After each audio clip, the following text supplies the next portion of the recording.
Good afternoon and welcome to my podcast, You're Stronger Than You Think, with my guest, Vickie Poole. I'm so excited to have her today. And we met not very long ago in an online Facebook group. I feel like we're doing online dating and it's really cool. I know. I'm going to have Vickie. Vickie, could you just introduce yourself a little bit? Tell us a little bit about yourself. Let's Sure. know you a I little bit. am a natural Georgia peach. I was born in Georgia. I still live in Georgia, and I have lived other places, sporadically, but still basically not far from where I was raised. And so the name of my business is the Enlightened Peach, and part of that's because I am a Georgia peach. I love And I became a coach about probably close to 7 years ago.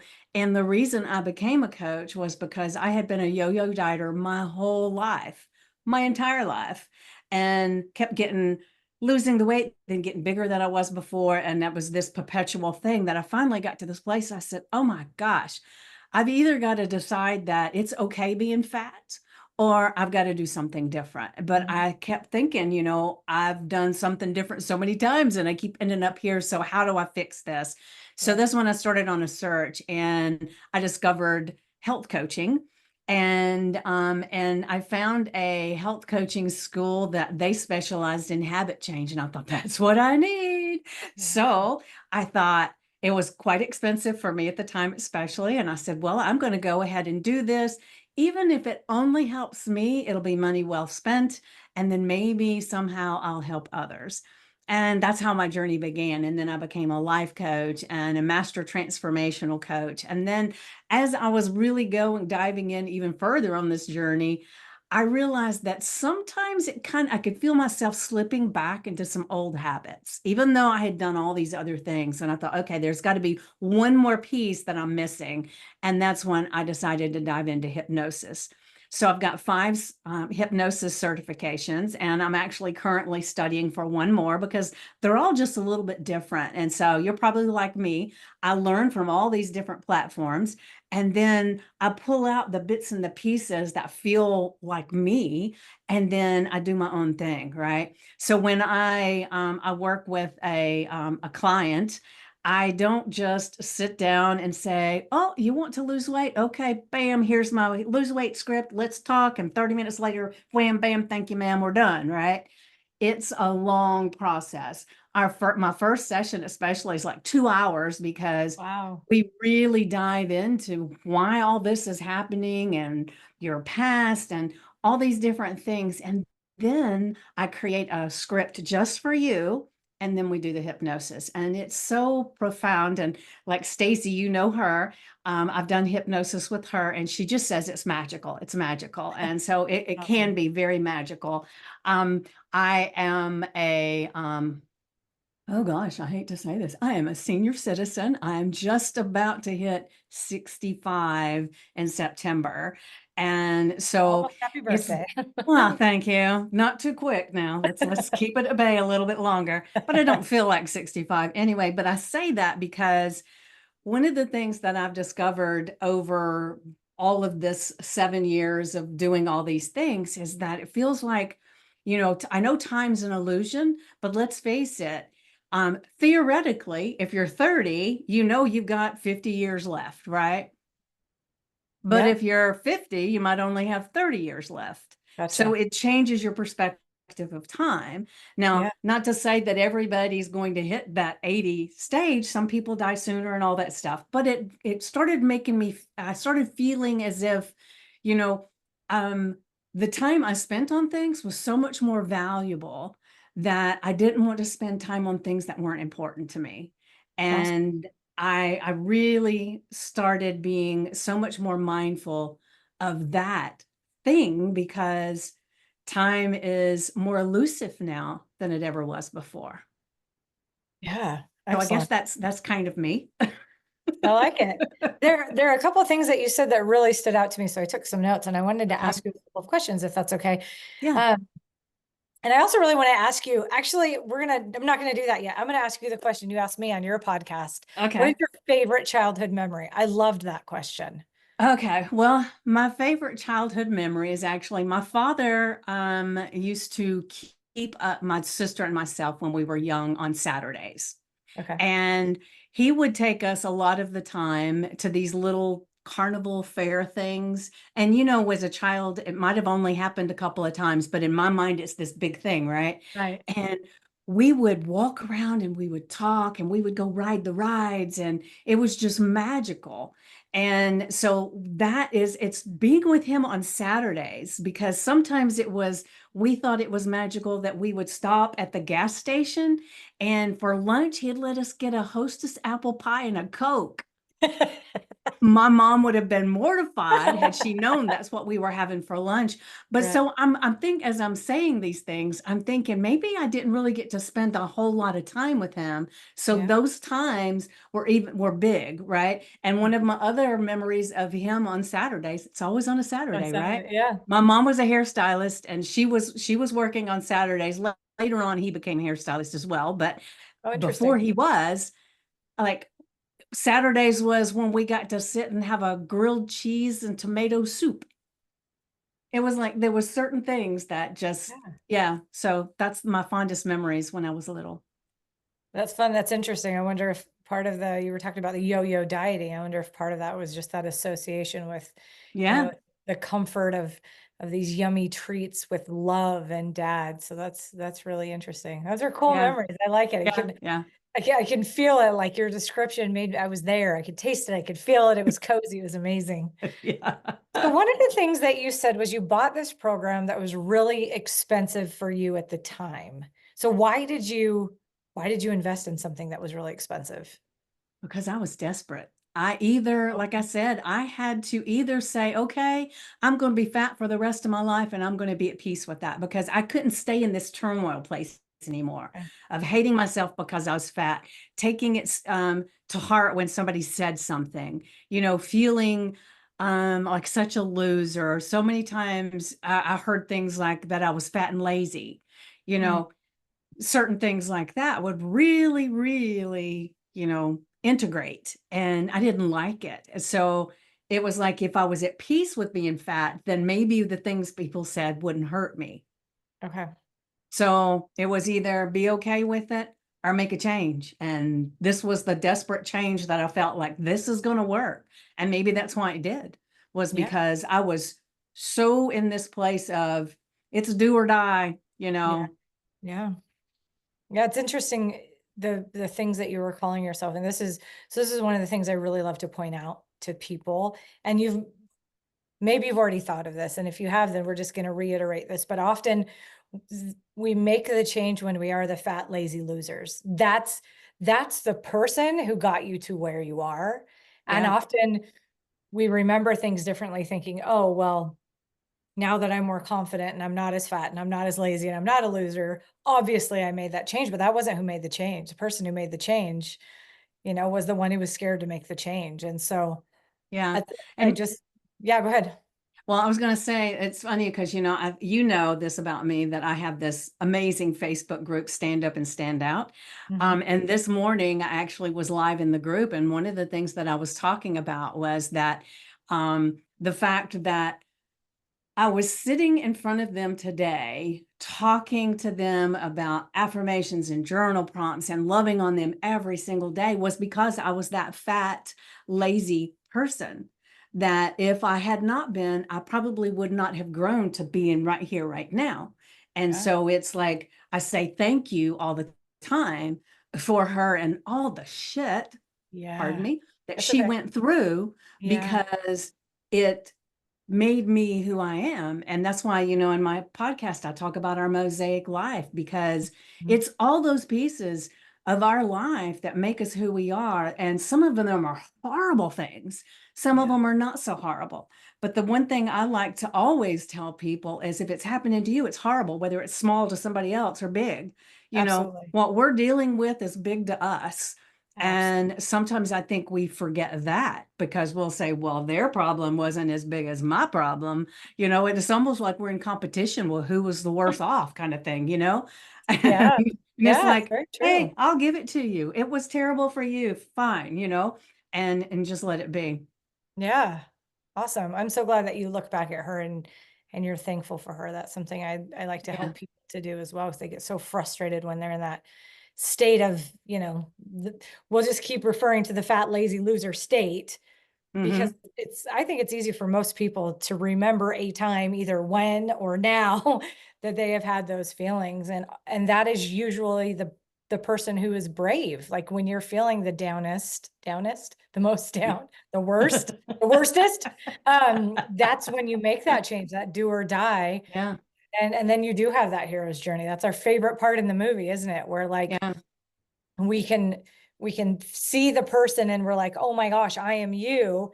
And then we watch them, you know, have this light bulb, and then suddenly there's a change and we're like, oh my gosh, look what I can do because you can do it. And so Yeah. Well, it's good I to love recognize that. movies that are the big heroes' journeys, Yeah. but I like watching some of the things like American Idol and those Yeah. things too, because I love seeing, the people that come in and they're like, got their head down, and then Yes. they go through this metamorphosis as they're, growing in their self-confidence and Yeah. their skill. And then suddenly at the end, man, they're owning the stage. Yeah. And so I love watching those things too. Yeah. That's wonderful. I've noticed that too. Literally, like Yeah. bodies change and they open up and they stand taller. Yeah. It's Yeah. really cool. Another thing you said is you became a coach. Now I'm curious, when you became a coach, did you always call yourself coach? Hmm. That's a good question. I don't know that I have an answer because I think in the beginning, I think I called myself a coach, but I didn't feel like a coach for a very long time. Okay. You know what I mean? It's like Yeah. I knew I had the skills, but I Mhm. didn't have the confidence because I hadn't really made transformations for people. Okay. I was just going with this knowledge that I had been given Okay. and hoping that people could make a difference, and see something different in their lives, but I didn't have any evidence of it. And I will say in the very beginning, I really, really struggled with getting clients. And and it's not to say that it's always amazing right now, because it just depends, on how things are going, right? Right. But in the beginning, it was like I didn't feel confident enough to ask for what the stuff I was doing was worth. Okay. I had my second year in, I think it was. I don't know, because before it was like I had to have so many practice clients and you didn't charge them and all Right. that stuff. Yep. So the first really paying client I had was a 90-day program for $300. And the thing that I learned, because we learn from every little thing we do, right? If we're Absolutely. lucky and we look Right. for it. Yep. I learned that if you're not charging enough money, people can quit on themselves. Hmm.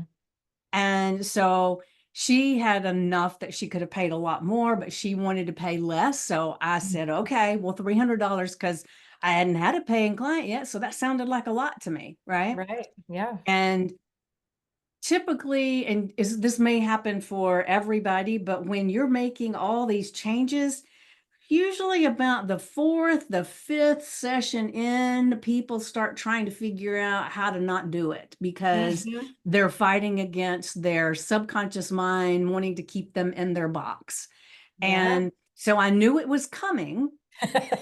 right? But I Yeah, didn't know how absolutely. to say it to her because I kept thinking, Right. well, what if I put it in her mind and then she Right. wasn't going to quit and now she is? It was like What have I all of those done? things. Yeah. So anyway, she ended up messaging me on the fourth session and she said, she said, I just don't really have the time to do this. And I don't feel like I'm losing weight. I don't think this is working. And she said, you don't worry about giving me any refunds or anything because I'm just not going to finish. And I was so downhearted. For one thing, it's like 4 sessions and you thought you were going to be skinny. I mean, Right. that's the diet mentality that I was trying to Yeah. get people away from, Right. right? Yeah. And so I was like, oh, I must not have done my job right. And then it was like, well, how do I do this better? How do Yeah. I make sure that this doesn't happen the next time? So the next person that I hired or hired me Yeah. was $10,000. Now, it Wow. wasn't You for a went from 90-day 300 yeah, to but it was a 10,000. longer program though, but it was still Okay. $10,000, but I still didn't have the confidence to say, okay, it's $10,000.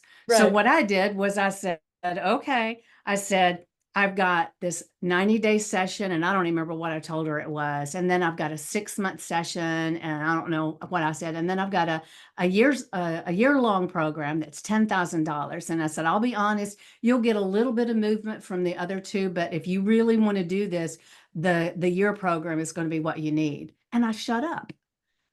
And she looked at me and she just sat there for a minute, and I was I almost felt like I needed to wipe my brow, I was sweating. Right. And she said, okay, I'll take the year program. So how do we start? And it was like, okay. Yeah. And it was like, okay. And then I realized after I started working with her, and she was a model client. She did everything I told her to. She got amazing results. Now, did she lose weight right away? No, but she turned her entire life around. She changed her job. She got rid of her deadbeat husband. She got into a better relationship with her daughter, with her Yeah. mother, and she was finally looking in the mirror and saying, I love you. You've got this. And Yeah. so she made these huge changes, but I recognized that I had not charged her near enough for the effort that I was putting into this Yeah. week after week after week. Yeah. And so it was like that was a light bulb moment for me. That $10,000 sounded like a lot because I hadn't done it before. Gotcha. And but that lesson that I got from that was it was worth so much more than the $10,000 Yeah. I charged her. And then on top of that, if she might have gotten even faster results or bigger results if I charged her more, you know? So in Yeah. some ways, I did her a disservice, which in the moment, I thought I was asking a lot from her, Yeah.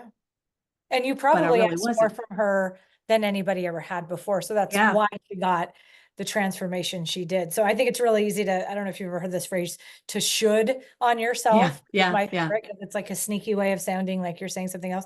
Yeah. So, we can't, I understand what you're saying. You're shooting on yourself though, right? Because she did have a massive transformation and how beautiful could it have been more? Yeah, but it also could have been less. So that's really Yeah. cool Yeah. that you gave her that opportunity.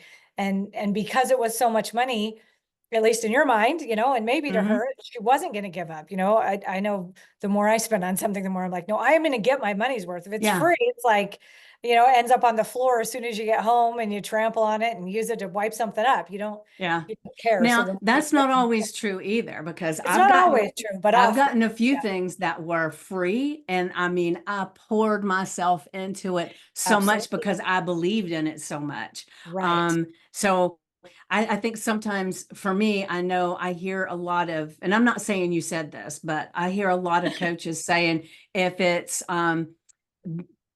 if they don't pay attention kind of Right. thing. Yeah. And I think that can be true, but you can also get people that pay out the wazoo and they don't pay attention either. Exact that, yeah, yeah. It's Yeah. just like, yeah, it's with anything, isn't it? That if we lump everything together in one, it's just wrong. It's Yeah. like when Yeah. people with purple hair are mean, you got some Yeah. purple hair there and you're fantastic. Like it just doesn't make sense.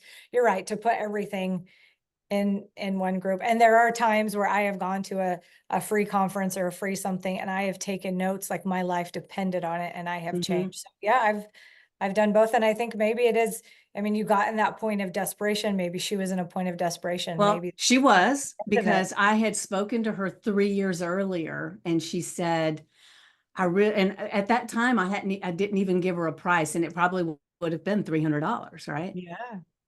Yeah. But she said, I just don't know. Maybe I think I'll just try to do this on my own for a bit. Wow. So 3 years later, she was worse off than she was. And so Ah, she was ready. yeah. She So was I really, think probably any price I would have said, she would have taken. yeah. The thing is that to me, in that moment, with my experience and my lens of the world, Hmm. $10,000 was a lot of money. And I Right. couldn't imagine it. Now I Yeah. paid more than that for my health coaching school too, but Right. you Yeah. know, but anyway, Yeah. yeah, she was Interesting. ready. Yeah. Yeah. It's cool when that happens. It's really neat to get a client who is just no, I want to change so badly and it's beautiful. It's interesting. You said session 4 or 5 with what I do. It happens to be like 3 if I'm doing an intensive one. I'm like, Mhm. just so you know, 3, you're not gonna like me anymore. And you're Yeah. gonna think nothing's happening and nothing's changing. And then session 4, you come back and you're like, "Holy cow, my life just flipped upside down in the best way." So, yeah, there's Yeah. definitely well, it's the same Well, with weight loss too, you hit a plateau, you just do, like, yeah. it's exciting and all the easy weight falls off, and then all of a sudden you're, like, plateauing or gaining because all of a sudden now you're getting muscle and you're like, "What is this garbage?" And that's when Yeah. a lot of people quit is when it gets real hard. Yeah, or it's the other thing too is that they don't notice a difference because like when I first started Yep. releasing weight, I Mhm. lost 50 pounds before anybody noticed. Right. So when you're really heavy, a lot Mhm. more has to take place for people to really notice. And so you could give up really easy when when you're almost there, you know? Yes. So Yeah. close. Yeah. Yeah. Yeah, another thing that happens, it's interesting, I was talking to a client about this recently, is that, she would get frustrated when she would lose weight because people would treat her differently. And then in the same breath, she said, "But it's not because they were treating me differently because I lost weight. I was acting different. I was different. I was more confident. I was more fun to be around when I had lost that weight. So of course people were treating me different. I was more fun. So it was easier to treat me differently. So it was cool that she had made that connection where in the past she'd always been like, why are people nicer to me when I lose weight, and was kind of irritated about it, like putting it on them and then realized, oh, wait, no, the change happens inside. Hmm. Weight is good too, but that's not necessarily what they're reacting to. It's my energy. It's what I'm putting out there. So it's really Yeah. cool. Yeah. Well, that's one of the reasons why I tell people too is that let's look and see what you think you're going to get from this. And Yeah, let's act like that now, that's you know? great. Yeah. And Yeah. one of the things that I did for this client, because like I said, I'd never had a client that was going to be a year long or anything like that. I really didn't know what I was doing, but it was like I thought I knew how I was, and I have to have a measuring stick to see that I've Mm, gone from here to here, right? right. And so Yeah. what I did was I created a questionnaire for her, 99 questions. And Wow. it's questions where you go in and you rate, like it'll say, um, how, from a level of 1 to 10, where do you say you are on self-love?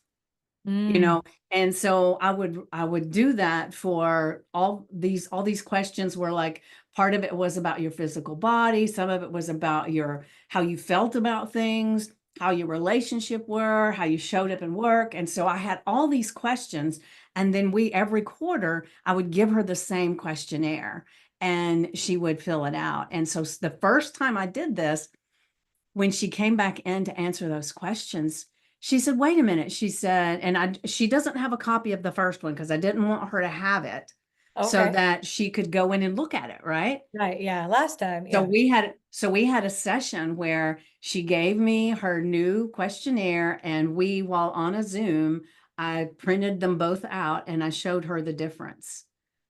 And it was like, I didn't really realize that I changed in that, or I thought that different.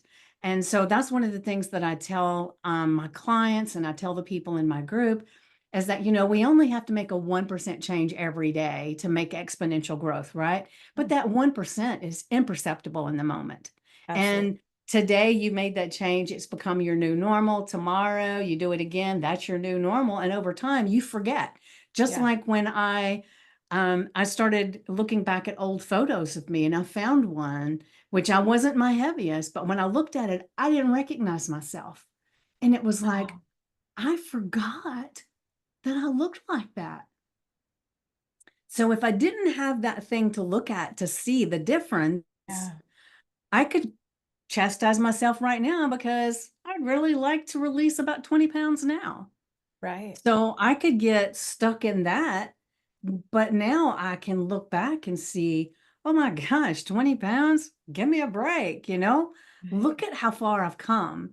Right. And so I think it's good for us, or I know it is for me and for my clients, to be able to have something to say, yes, these ideas are different. My ideas when 6 months ago, when you asked me this question or you gave me this affirmation and journal prompt, this is the stuff I wrote down. Oh my gosh, that's Yeah. all resolved now. It's all better. I didn't even realize that that was bothering me, Right. and so it's given us a place to look at. Yeah, I love that measuring stick. I'm actually reading a book called The Gap and the Gain. Have you heard of that book? Mm-mm, mm-mm. It's right here, Dan Sullivan. I'll show you a picture. I'll just hold it I'm up real familiar quick. with Dan Sullivan, but not that Yeah, so book. it's that book right there. Okay. So it can happen in your brain, but he talks about that all the time, that if we measure forward, that you the goal in front of you is constantly moving. Mm-hmm. Like for you, the goal was $300, and so as Mm-hmm. soon as you get there, like the goal moves. You're not like, oh, I've arrived and everything's Yeah, great. yeah. You just keep, which is great. Like Let's keep go to an island, sip Mai Tais, and we don't have to do anything the right, rest of right, our we're all lives. done. We made it. We just keep the goal keeps moving a little farther. So you Right. wanted to lose, maybe you wanted to lose 20 pounds in the beginning.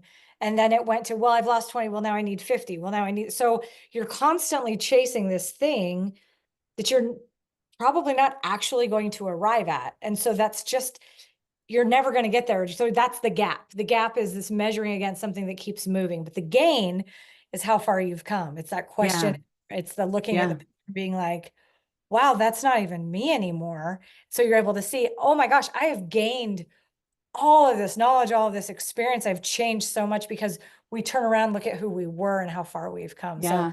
Yeah. that's just, it's so beautiful that you started doing that with your clients, with yourself. It changes your perspective, doesn't it? It makes you Mm. like, it gives you this file of like, oh, wait, I can do this Yeah. because I did do something hard when I didn't think I could. So that hard thing I can get because I've already done something hard. It's really Yeah. cool. Yeah. Awesome. So you said another thing. You said you started coaching 7 years ago. And if my math is correct, that means you started a whole new thing when you were 58.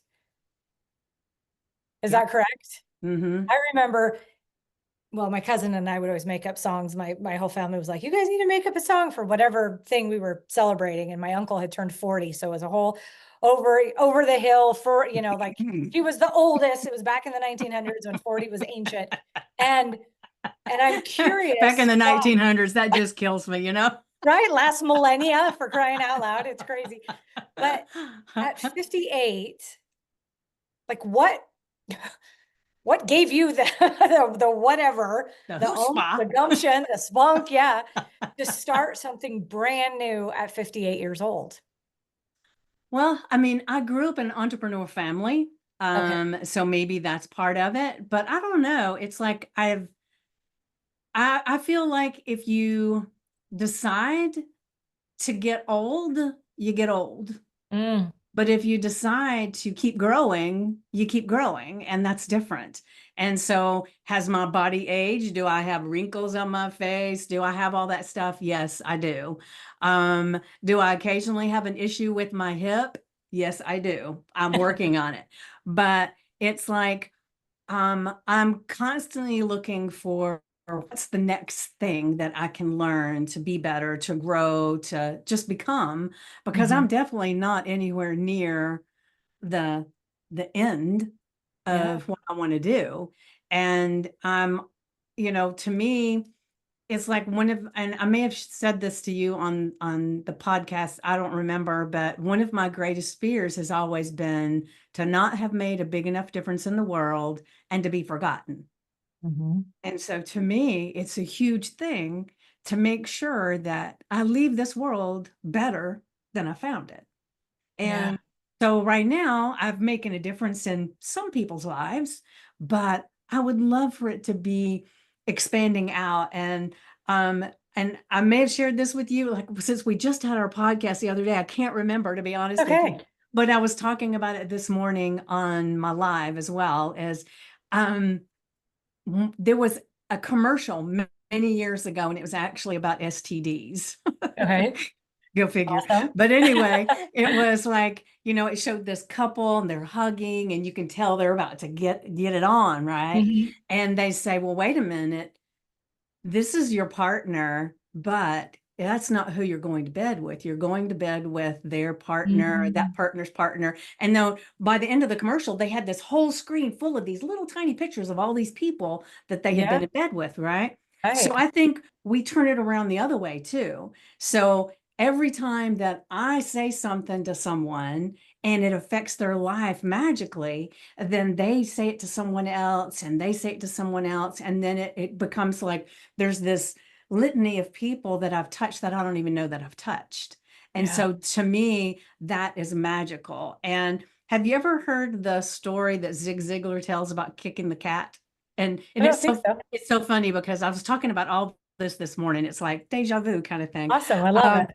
But he tells this story about kicking the cat. And so he says that there's a CEO of this company, and the CEO has just gotten reamed by the big owner of this company because they don't have the profits that they're supposed to.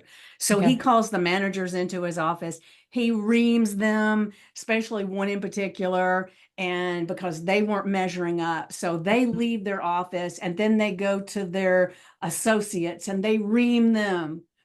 They go to their secretaries, they ream them, and it just goes on and down the line to the last guy. He goes home and he is so ticked off. He screams at his wife, who in turn turns at their son who's wanting something and screams at him. He walks outside and he just goes over and he kicks the cat.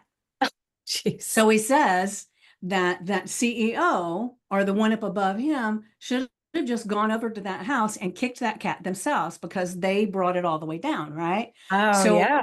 I like to look at it as in the opposite on this one too. So we go to the grocery store and we talk to the cashier and we don't know anything about her. We call her by name. We say, thank you so much for being here. I know it's late in the afternoon and this is a holiday and you're so sweet and thank you, whatever it is. And then that cashier who was in a bad mood when you started now is nicer to the next person that comes up, who is then nicer to their spouse when they get home, who's nicer to their child. And then the child goes and hugs the cat. So we Yeah. can affect people in a totally opposite way. We can have them go home and love that cat, or we can have somebody go home and kick the cat. And it's our choice. Yeah. That's a brilliant story. It really is, because I don't know about you, but I may have been the I may have been every single person in all of those stories at some Yeah, point in yeah, my yeah, life. And sometimes some days I am all of those yeah, people. yeah, So I do these things called walkie talkies where I go on my morning walks, and I'm always thinking that's like my best thinking time. And this morning I was walking, and I wasn't walkie talking, but I did one right after. And I was walking on the sidewalk, and this gentleman, I didn't know it was a gentleman at the time, it was just a car, came out. And so I kind of slowed down because, he needed to get going. He saw me and backed up, so I was able to go. It was the same that for me, it made me actually feel really loved. I thought mm-hmm. he did something that he probably doesn't even remember. Like 2 minutes after doing it, he probably forgot it happened. And Yeah, here I am now, what is it, like 10 hours later, talking about it to you. And then other people will hear that my life was changed. My day was changed. I was happier and more kind because somebody backed up a few feet. And I tried to make eye contact with him. He was, I don't know, on his phone or looking down or whatever. So I was like waving at him like a crazy, thank you. And he probably would have been like, it's not even a big deal. But to me, it was a really, really big yeah. deal. Yeah, it's a great story. We do affect people. So I love that what you're doing is you're teaching people about this mosaic life that is beautiful from all these broken, like maybe jagged as, I mean, those are the prettiest pieces on a mosaic, is like the Mm-hmm. gnarliest one. And it's so cool that you're out there telling people that, hey, I'm doing air quotes here, your broken life is maybe beautiful. And not Yeah, maybe, it is beautiful. It's yeah, creating always, something always. incredible, because look at how far you've come. And so dare I be so bold as to say, Vicki, you have already made a difference in this life and in this world to so many. So take a minute and look at yourself and say, well done, Vicki. I know you're going to change many more lives, but my gosh, like every once in a while, do a little, I did something good, that's Yeah, really well, cool. I try to, but sometimes you know how we are. Yeah. But I do all the time. Like I think I had told you I have a picture of me at 5 years old in my bedroom. Did I tell you that? I don't think you did. Somebody else told me Okay. that exactly today, though. Oh, interesting. Yeah, Yeah. I have this picture and it's me when I was 5 years old. I'm sitting, it's one of those Olin Mills, the old picture things. And I'm Yeah. sitting with my legs crossed and I'm just smiling. And so I talked to her and I tell her how much I love her. And one of the dares that Stacy gave us one time is one of the reasons why I say this one thing, because she asked in this dare, what would you like to have someone say to you? Mm. And I had to think about it for a long time. What would I really want someone to say to me? And my big thing was, it's going to be okay. Oh, And wow. then I turned around and I said, I think I need to say that to my 5-year-old self. And I already had the picture in my room. Yeah. And because I don't know, I thought my mom gave me this huge Olin Mills picture. I mean, it's a big picture. I'm thinking, how silly does it look for me to have this picture of me hanging in my room? But anyway, I've got it there. So I started going and telling her, no matter what's going on, everything's going to be okay. I promise you, everything's going to be okay. And the first time I did it, oh my God, the tears that were flowing from my Mhm. face. And sometimes it'll still get me in the feels Yeah, I just bet. from talking about it. And then that's when I realized that I may not be 5 years old anymore, but that's what I want to hear. I don't Yeah. want somebody to solve it. I don't want somebody to rescue me. I just want them to reassure me, a nice warm hug, and it's going to be okay. Yeah. And isn't it cool that you're able to look at your 5-year-old self as a 64-year-old and say it's all going to be okay because you already know it is.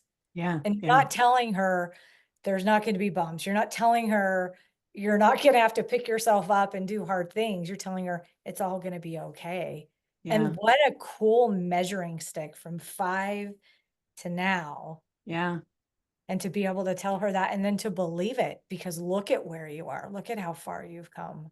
yeah. And then look Like, at the transformation you're helping others to have yeah, through magic or whatever people want to call it, because it yeah, feels magical, doesn't it? When someone yeah. has a big breakthrough that seems impossible, the only word that comes to people is magic because they Hmm. can't explain it. Yeah, yeah.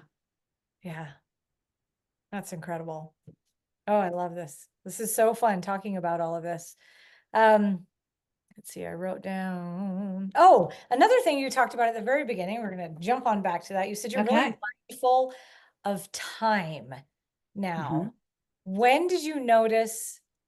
I mean, was there a specific shift, like at a point where you're like, wait a minute, I got to pay attention. Well, I think for me, it was more of a shift of realizing that time was an illusion in our Okay. everyday life. Okay. So it's like, and I wish I could remember the exact thing that happened, but I do not. But I remember that there was something that was going on in my life, and we were doing things. And I think it might have been myself and my daughter. I don't remember. But it was like I looked at the clock and I felt like a day had gone by almost. It was like, it was glorious and it was fun. So it wasn't like it was a drudgery thing, but Yeah. it was like, it was glorious. And I looked at the clock and it had only been a few hours. It had not been the whole day. And I thought, wait a minute, how is that possible? Because we've still got this much of the day left and it feels like we've already enjoyed this much. So I Yeah. thought, so time can't be the same all the time because otherwise it wouldn't feel that way. And Yeah. then I had a conversation with someone that was in another part of the world. I think she was in Australia, and it was the next day for her. I thought, okay, now Yeah. she's a day in the future, yet we're talking right here on this device. So is time really real? Ah, And then I thought, okay, even if time's an illusion, we still know that this elusive thing of time has a limit. There's like yeah. an end to this box, right? Yeah. And so we don't know when our end is. It could be tomorrow. My husband passed away from a massive heart attack at 43, Oh, right? sorry. Yeah. And so we don't know what we've got.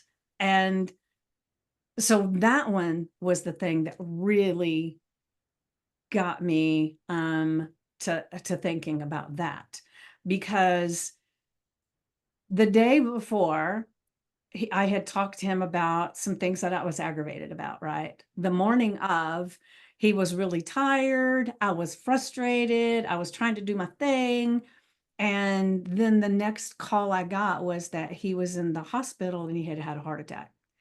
And I drive to the hospital. And at the time, my son was 16 and my daughter was 7. So she was at school. And so I called one of my friends that her daughter and my daughter were friends. And I said, Gary's in the hospital. Can you just pick up Alexis for me? Alexis, listen to me. That's my granddaughter. Oh, Haley for me. It's her middle name, but okay. Haley. Pick up Haley for me and just take her home with you. And she said, sure. Yeah. So I called the school, my son's 16. I called the high school and I said, okay, I need you to have my son outside the school when I get there. I said, it's going to take me 20 minutes to drive from here to there. I don't want you to tell him what's going on. I want you to just say your mom's picking you up and be on the curb. Do not make me sit there and wait because I'm getting to that hospital. Yeah. And so they were standing out there. Good. He opens the door and he said, what's going on? And he slings his book bag in the back seat and he climbs in. And I said, well, your dad's had a heart attack. Now, this was his second one. Okay. And then he says, I told him to quit smoking. And then he goes into this litany of things, right? And so it's a very white knuckle thing going to the hospital. And I know you didn't ask for all of this, but I'm going to tell you anyway. Yeah. Thank you. So we get to the hospital and my husband's family is there. But let me back up. My husband and I were divorced at the time. We divorced when my daughter was 3, Okay. and now she's 7. Is that Okay. right? No, she was 4 and then 7. So anyway, we were divorced for 3 years, but the last year of before he passed away, we were dating. We were trying to make things work out. So the weekends that he had the kids, he had the kids. The weekends I had the kids, because I had them all the time, we did stuff together. We Okay. were getting closer and closer, and he wanted to get married again so bad, but I kept saying, the reason we got divorced is still there. We have not worked this out, and we can't do it to the kids a second time. So let's just keep working on it. So that's where we were. Okay. So we get to the hospital, and of course, in my mind, I'm thinking, oh my God, if I had said, yes, we'll get married, then all of Right. this wouldn't be happening. You know how we do. Yeah. Yeah. And so we're in there and we're talking, and this nurse comes by and she walks in the room and she said, is this the Poole family? And we said, yes. And she said, well, the doctor will be in to talk to you in just a moment. And she had this up in her voice and everything. So she walked out of the room. We said, oh, everything must be okay. Yeah. He's going to be fine, right? Yeah. So then the doctor walks in and she just deadpan face, she looks at it and she said, well, I have to just tell you that Gary died.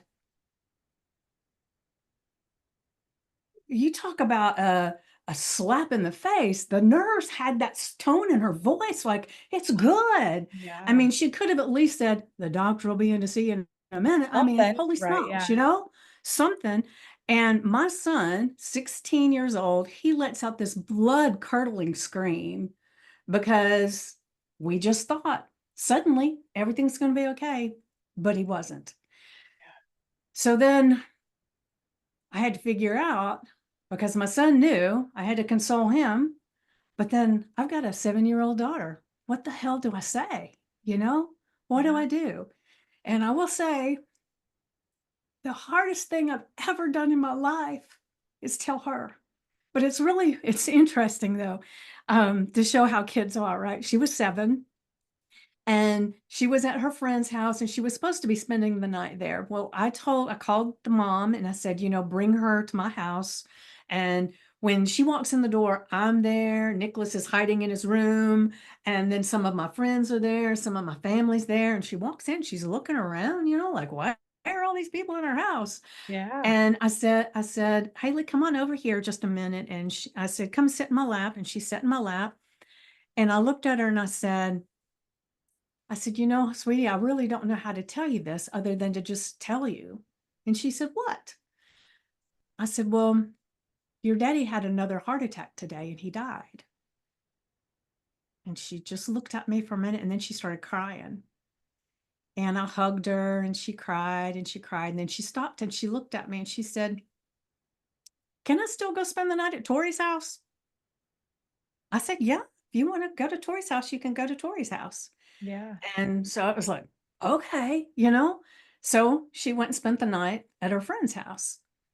And they called me later to tell me that Tori's dad was sitting and watching TV. And he was in his little recliner. He was flipping through the channels. Mhm. And Haley was running and playing. And she just stopped and went and got in his lap. And she sat there and she was watching TV. And Joe said, Haley was just looking at the TV. And then she turned and she looked right in his face. And she said, you know, my daddy died today. He said, yeah, I know, sweetie. She said, okay. And then she got up and she ran off. And Joe had the hardest time after that because he said it was like such a gut punch for him to hear her say it, you know? Um, and so she just turned 30 and she still has issues every now and then. And I took both of them to grief counseling. And they said the counselor said that Haley, especially being as young as she was going to have more issues because she was younger. So her level of understanding was going to change as she aged, Okay. and that she might have a really hard time with certain events. Things happen like she gets married, she graduates from high school, she graduates from college. Certain things that you expect both your parents to be there, it would be like this punch, right? Right. And she used to get really angry when some of her friends, because she was one of the cheerleaders and doing all that stuff, and they would have these little cookouts and they'd have these sleepovers, and some of these kids would be complaining about their dads. Mm. And she'd get so angry and she'd end up yelling at them and telling them not to say those things about their dads. And she was very adamant about it. And it's interesting the things that she's had to deal with that. And to be honest, after he passed, I said we were divorced, but we were trying to work it out. And Right. when I got in the car to go pick up my son, I bargained with God the whole way. I bet. Okay, God, I promise if you'll let him live, I'll get off the fence, we'll get married, we'll do this, we'll do exactly what we need to do, and just let him live, just let him live. And then when he died, I thought, what? I don't understand. I promised, I said You're that I right. would do this. Yeah. So it took quite a long time for me to realize that that wasn't our journey. And to be honest with you, if he had lived and we had gotten married again, we might have been divorced again in 2 or 5 years. I don't know. But it was a very hard thing to go through. And for the longest time, and still sometimes I feel guilty to date that I'm being untrue to him. Still today. Well, thank you for sharing that. Yeah. It's very, very tender, and it does have a lot to do with time, doesn't it? Makes you real mindful Mm-hmm. that Yeah. I Yeah. think we can, it's easy to get stuck in the tomorrow or later, Mm-hmm. but then you get an experience like that, and And maybe there's not one. yeah. And look at all that you've done since then, the Yeah. beautiful changes you've made I mean, just in the time we've known each other and in the stories that you've told that I know that you do, you help people to do incredible things. And I mean, I guess I don't know how that feels. My sister recently lost her husband um, just a couple weeks before he turned 40. So they had two Yeah. babies, a 4-year-old and an almost 1-year-old. So I understand as a sister, and it's Yeah. heartbreaking as a sister. So as a sister, I Yeah. offer Yeah. my love to you. And what you're so you probably maybe you get tired of hearing you're strong. I mean, what else are you going to do? I guess you have a 16-year-old and a 7-year-old. What are you going to do? You have to be Yeah. strong. Well, you don't have to be. You choose to be. Yeah. You decide to be. Yeah, that's true. That's a word I wanted to talk about a little bit more, if that's okay. You've said that a handful of times, What's that? that I made the decision. Yeah. Oh, you have to decide. And it feels like everything that you've talked about, whether you don't remember the suddenly why, but you said I had to decide. I made a Yeah. decision. Yeah. Over and over, you said, make a decision. And it seems like in this group that I'm in, the first step in this massive transformation, and it's a whole pillar, it's a whole thing they build on, is the word decide. And initially I was like, well, yeah, you just make a decision. It's not a big deal, but it is. I'm learning more and more. Yeah. When you decided to go on, you decided to become a coach, you decided I'm going to lose this weight. Doesn't matter what it takes. Here's all my money. I'm making Yeah. this decision because I'm going to change. And you made a decision. And maybe the difference is that sometimes we decide on having a hamburger versus chicken nuggets, but that's just a choice. It's not a decide. Right. There's a difference because Yeah. to me, and I will say, that some of the people that I follow and I listen to, they really eloquently were able to help me to discern what was the difference between a choice and a decision. And a Okay. choice means that you've got like this basket and you're choosing. And so at some point you might choose that basket A is better than basket B or vice versa. And so you can move around with what it is that you're doing. A Right. decision is you either put the two baskets in one basket and that's the basket you're working from, or you have a different basket. But Okay. you've decided that everything is coming from here and that it's like the burning the boats kind of thing. I know you've heard that Yeah. before. You Yeah. burn Yeah. it's and but I don't believe in putting yourself in a dire position like a lot of people talk about burning the boats, as far as like if you're wanting to be a coach and you quit your day job and you Oh, I start see. being a coach and because you want to sink or swim, well, more than likely you're going to sink and you're going to have to go back to a day job because Right. you don't walk into this thing all of a sudden having all these clients and Right. oh, I will suggest that anybody that's listening to someone who says they quit their job, they burned the boats and everything was great, check and see if they were living with their parents. Right. Check and see what their foundation was that enabled them to do that, because not everybody has that ability. Right. And so I think taking anybody's statement and looking at it that it encompasses all of us is Mhm. very naive, and it Yeah. can put you into a lot of trouble. Because I will say, if I had burned my boats when I first started, I would have sunk Yeah. big time, you know? Absolutely. And then you have all these excuses in the world why you can't do it because Mm. you've just proved it once again. Right. So I think it's making a decision means that you've decided that no holds barred, this is what you want the outcome to be. Mhm. Now, you have not decided how long it's going to take you to get there. You haven't decided the exact path Mhm. because that's an ever changing thing. Like you were talking about, the goal is ever Mhm. revolving or evolving, right? Mhm. And so our mission of what we're wanting to do, we decide, but it's like, I think you and I talked about it. If you're, the beauty of having a coach is that they can look up above you and they've got the little drone and they can say, hey, you lost your ball out in the back 40 over here, go over here and get the ball. But Right. if you're left on your own, you would be all over the place. Right. And so it's deciding that you're going to get there, but having the wherewithal to ask for assistance and help so somebody can see where you've lost the ball and how you can get it back and keep moving in the right direction. Yeah. Absolutely. Did I It's even answer your question? I already forgot what the question Yeah, it was was. about time. It was about time. Like, Okay. and then we talked about decisions. Oh, Yes. yeah, yeah. Yes. Okay. It's so Yeah. good. Yeah. It's so good. It's wonderful. I love that conversations. It's almost like, you have a thought and all of a sudden you're somewhere else. You're like, how did I get there? And then you Yeah. backtrack. Oh, okay. It Yeah. does all make sense. We're just doing Yeah. that out Happens loud. all the time, right? We're just doing it verbally. It's awesome. We lived in New York and my brother came and we decided to go to the Macy's Thanksgiving Day parade. And it was interesting because what I saw was entirely different than what he saw. I saw shoulders and heads and a sea of people. And he Hmm.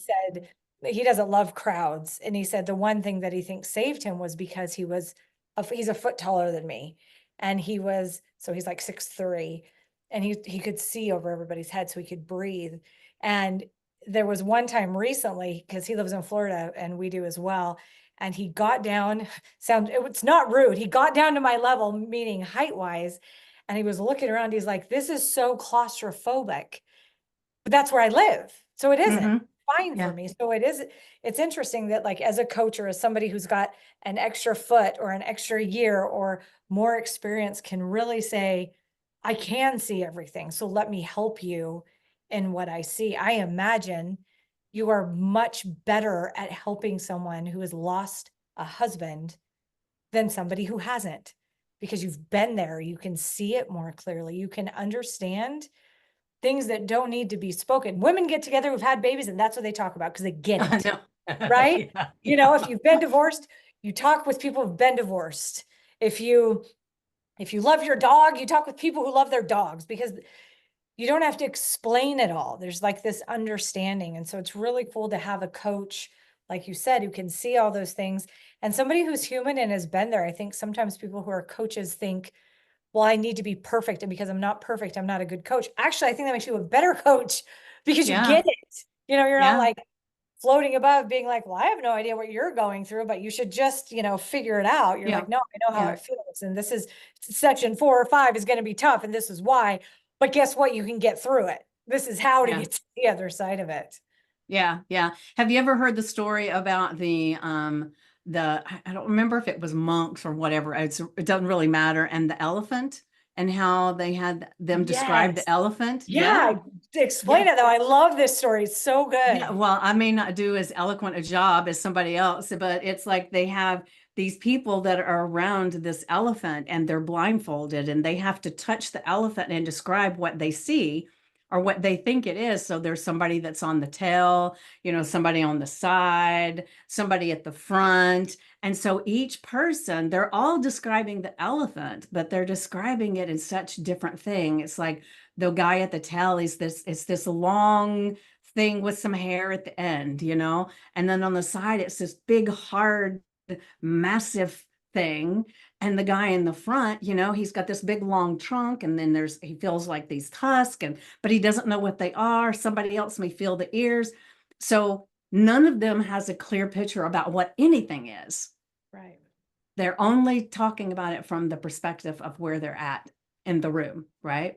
We Mhm. talked about your room before, right? And Yes. so it's interesting. Like, I like to talk about our lens of the world, which is filtered by the things that have happened in our lives, have colored or skewed our lens of the world, just like these guys standing around this elephant.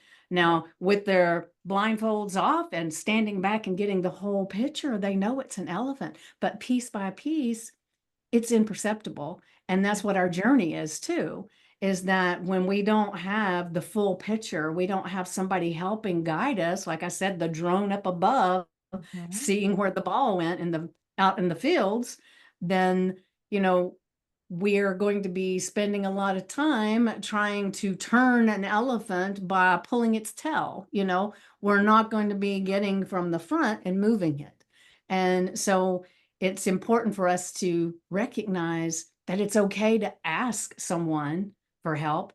And you were just talking about the old saying, birds of a feather flock together kind of thing. But Mhm. you also, I think, when it comes to life, you have to be careful of that too, Mhm. because if you have had like, like for me, for instance, with the thing with my husband, right? Yeah. Yeah. There's grief there, but I Yeah. don't want to be in a grief group Okay. because Yeah. that's a lot of people that are in the midst of it and they're trying to get out of it. And although I get very emotional about it, I am way past that.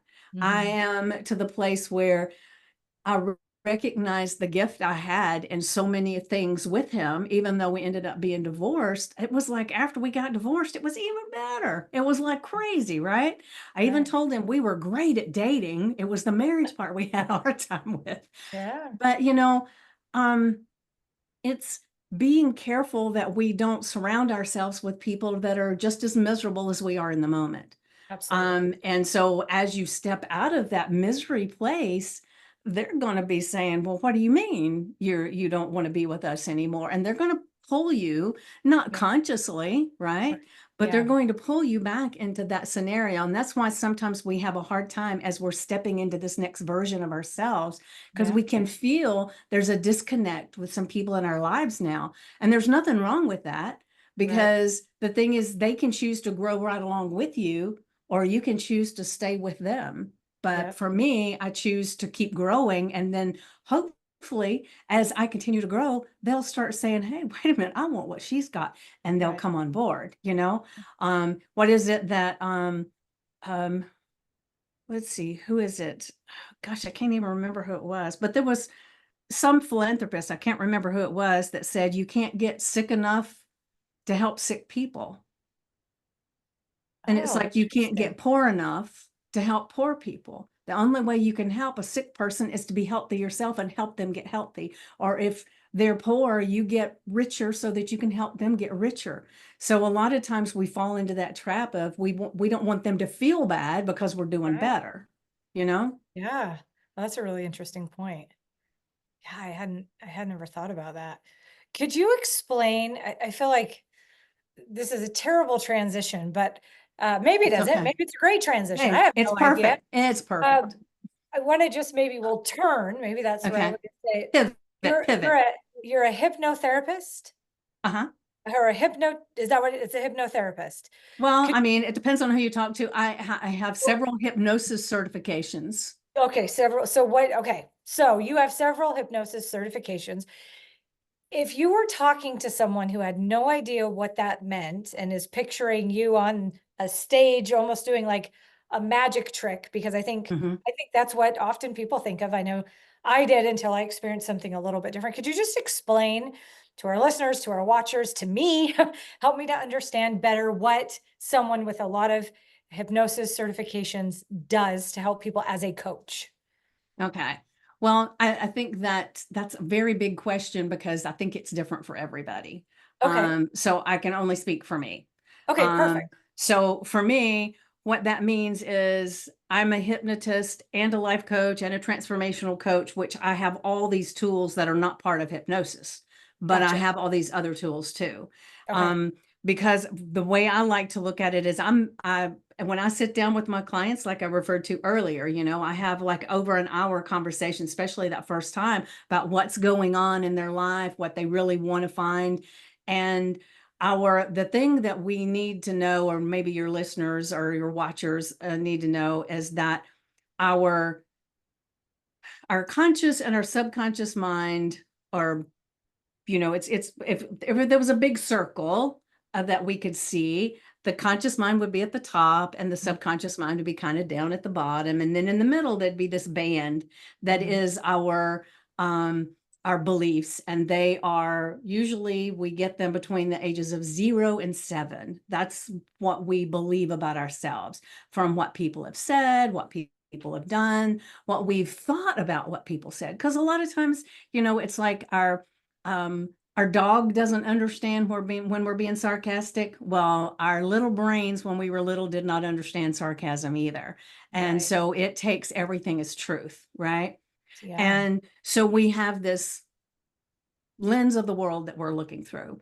And then when you look at the subconscious mind, I have this diagram that has like pluses and minuses. So the minuses are things that maybe were not so good. I won't say negative because it just means they weren't so good. Okay. And then there's positive things that have happened in our life. So there's pluses. Okay. And so as a hypnotherapist, as a hypnotist, and all these other things that I do, what I do is I help figure out what these minuses are that are in this subconscious part of our brain, because our conscious mind is only working for us about 12% of the time. So everything else is coming from the subconscious underneath beliefs that we don't even know are there. Yeah. And so if you can look at your life and you don't like anything that's there, it's Mhm. subconscious that believes Yeah. that is where you're at, right? And Right. so I help you to uncover those things. But not only that, is these things that we think are not so good, these memories, these thoughts, these beliefs that we have that aren't serving us, I help us. What I do is I help to uncover what those are. Okay. And then I help to, um, extract's not the right words. Well, let me back up. So let's just say that if I were to open my office door right now and a whole bunch of puppies come running in, I would be so overly excited and I'd be petting them and I would say, let's smell that puppy breath. I'd be doing all the stuff, right? Right. But I Yeah. love puppies, all right? But someone who at the age of 3 was attacked by a dog is Yeah. not going to feel the same way. When you open the door, those puppies are going to run in and they may want to pet the puppies because they know that that's the correct thing at this stage.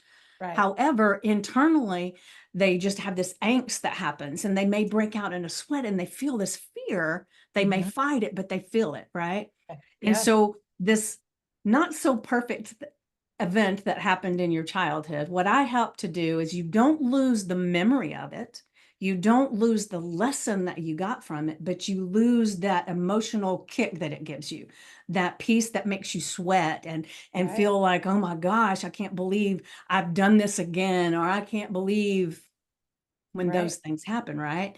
And so I help to eliminate that mental chatter about it and that emotional charge that it gives you. And then I actually can help to put in a new piece to it that feels good. So it depends on what the actual thing is that we're playing with, but we Right. can make it a where we recognize the lesson out of it. We recognize the good that came from it. Right. Whether, like with the little puppy analogy, maybe if she hadn't had this thing that happened when she was little, and I'm saying she just because it's just what's in my Yeah. mind, but then maybe if she hadn't had that, she might have reached out and petted a dog that would have taken her friggin' hand. Right. There's a Yeah. reason for everything that happens to us. Absolutely.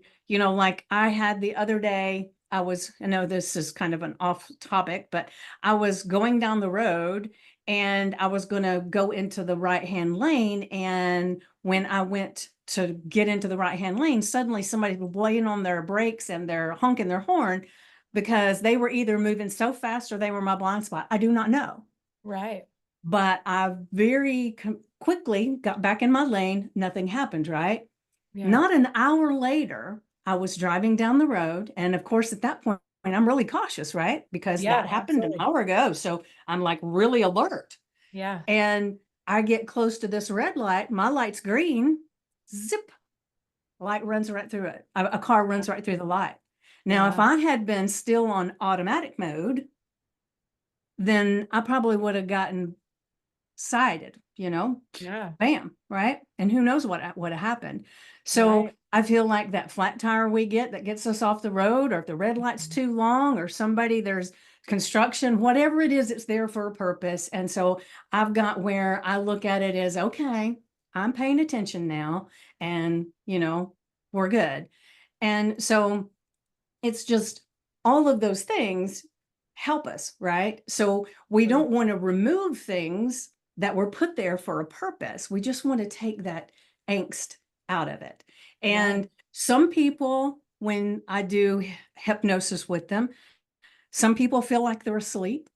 Some Okay. people feel like they're sitting there, they can feel the chair, they can hear everything I'm saying, they think they're not even hypnotized, but they are. Okay. And so everybody has a different feeling about it.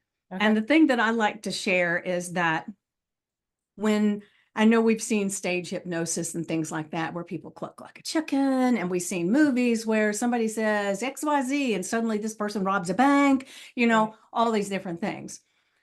Well, as far as the XYZ and they robbed the bank, they had to wanted to rob the bank to start with because they couldn't be made to do anything with hypnosis that they didn't want to do. And so I don't know if we got enough time for me to share another little story. Yeah. Absolutely. Okay. Well, and I like to share this with any hypnosis clients because I've had two hypnosis events in my life before I ever became a hypnotist. One of them, I was wanting to lose weight. I I went to this woman for hypnosis, and after a few sessions, she had this thing where I had a couple of people in my life that were it's somewhat responsible for me feeling like I wasn't good enough and I ate my feelings, right? Yeah. So I was going to go down in my mind this flight of stairs, and at the bottom of the stairs were these two people. And it was just my imagination. They weren't really there, right? Right. And so we start going down the stairs. She's counting me down. And as we get about halfway down, I said, wait, wait, wait. And she said, what? And I said, I don't want to do it. And she said, why? She said, you said you wanted to do this. And I said, I know I did, but it feels uncomfortable. I don't want to do it. It's making me nervous. I don't want to do it. And she Yeah. said, okay, if you're sure. And I said, I'm positive. So she just diverted and changed the whole hypnosis session. So I didn't go down the steps. I just went somewhere else. Right. Okay. So I was very capable of saying, this doesn't feel comfortable. I don't want to do it now. Okay. So that's what we did. And then the other thing that I did was I was actually on a cruise, and there was a hypnotist that was on the cruise ship, and he did this big show. Now, those you wouldn't know it, but I am an introvert extrovert. So there's times I want to be out loud and proud in front of everybody, and other times I don't want anybody to notice me. I want to stand back and watch what's going on, right? And it just depends.